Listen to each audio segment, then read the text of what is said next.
You can achieve whatever you want to do in many cases if you're willing to get behind the that drive that success. 여러분은 현재 여러분의 삶에 몇 프로 만족을 하나요? 라는 질문에 90% 이상이 단 6%밖에 존재하지 않았습니다. 그래서 오늘 영상을 준비했습니다. 만약 여러분이 난 내 삶에 너무 만족하고 더 이상 이룰 게 없어 라고 하신다면 뒤로 가기를 누르셔도 좋습니다. 그러나 여러분이 지금보다 더 나은 삶을 살고 싶고 내가 이루고자 하는 것들을 90% 이상 성취할 수 있는 능력을 갖추고 싶다면 절대 영상을 끄지 마시길 바랍니다. 저는 오늘 주제가 모든 성공의 시작이자 뿌리라고 생각합니다.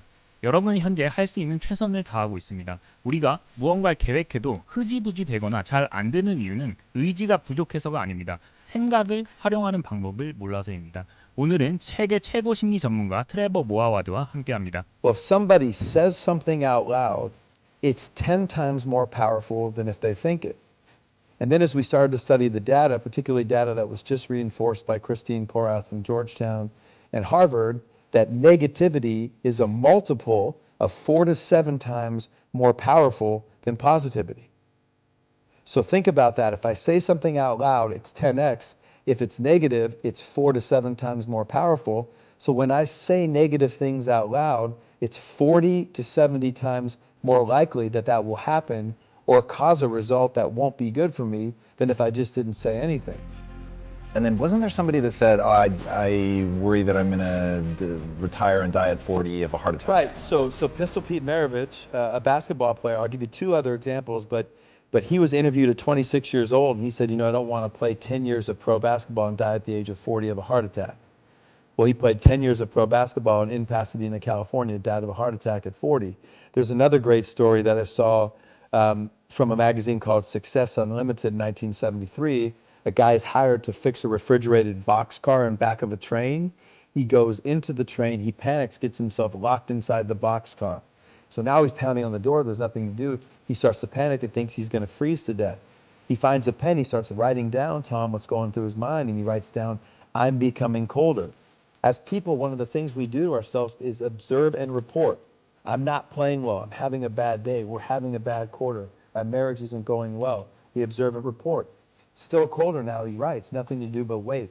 Half asleep, I can hardly write. Finally, he says, these might be my last words. And I'll show you the article. They open up the boxcar many hours later and they find him and he's dead. But the temperature inside the boxcar was 56 degrees. That's so crazy. The freezing apparatus was broken. There was plenty of air in the boxcar. There was no physical reason for his death. The best they could say is somehow he talked himself into dying. And so negativity is the most powerful thing we're combating. Well, if you follow the data and you say stupid shit out loud, ultimately you're predicting and perpetuating exactly what you don't want to have happen. And who's always in control of what Tom Bilyeu says? You're always in control of what you say. People say, yeah, but I can't. The thinking, everybody's fucked up in the thoughts. So, well, this guy was failing out of high school. He was struggling. He was raised by a single mom in the Midwest, but he promised his mother he would take a test called the SAT.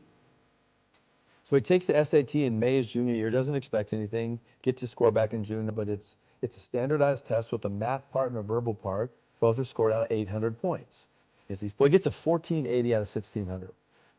So he's stunned, right? That would be, for the smart people that listen to insane, yeah. Right, cognitive dissonance. I right? got a 900 on my SAT. He gets the score, and his mother, doing what any mother would do, knowing her kid, says, did you cheat? And he said, I swear to God, I tried to cheat, but the way the numbers were and the scantrons and the bubbles, you couldn't cheat. So he's stunned, Tom. So he says, all right, so what he decides is, because he realizes he's smart and he's going into his senior year, he says, I'm going to go to class.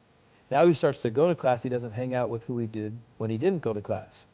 All right? Teachers see him in class and they said, hey, maybe Franklin Pierce, maybe we missed the boat on this kid. So they start to treat him differently. Well, as the guy would tell the story, he graduates, goes to a community college, goes on to Wichita State, goes on to the Ivy League, and becomes this massively successful magazine entrepreneur. So I said, okay, well, the guy was always smart. He just needed a standardized test to unlock it. My dad said, no, that's not the story. And this is what I want you to understand. He said, 12 years after all this guy's success, he gets a letter in the mail from Princeton, New Jersey. Doesn't think anything about it. The next day, his wife says, you're going to open it. He opens it. True story, turns out the SAT board will periodically review their test-taking procedures and the policies. The year he took the test, he was one of 13 people sent the wrong SAT score. His actual score was a 740 out of 1600. And he said, people think my whole life changed when I got to 1480. But what happened? My whole life changed when I started acting like a 1480. And what does a 1480 do? He goes to class. 오늘 영상의 핵심은 두 가지입니다. 첫 번째, 생각이 몸을 지배한다는 걸 인식하고 부정적인 생각을 멀리하라. 이번 시험에서 떨어지면 어떡하지? 경쟁률이 높으면 어떡하지? 통제할 수 없는 부정적인 생각에 사로잡히지 말자는 거예요. 두 번째, 정체성이 나를 지배한다. 목표하는 것이 있다면 그것을 이룬 나를 명확하게 그리는 훈련을 매일 하는 거예요. 매일 새벽 노트를 펴고 내가 원하는 모습을 적고 합격했을 때 부모님이 너무나도 좋아하는 생각, 합격을 하고 친구들이랑 정말 마음 편하게 술 한잔하는 생각, 합격을 하고 사고 싶었던 옷, 가고 싶었던 여행지에서 여유를 즐기는 생각, 이걸 매일 훈련하는 사람과 그렇지 않은 사람은 엄청난 차이를 보일 겁니다. 이것이 행동을 하게 만드는 원동력입니다. 믿어라, 그리고 행동하라. 오늘 여기까지.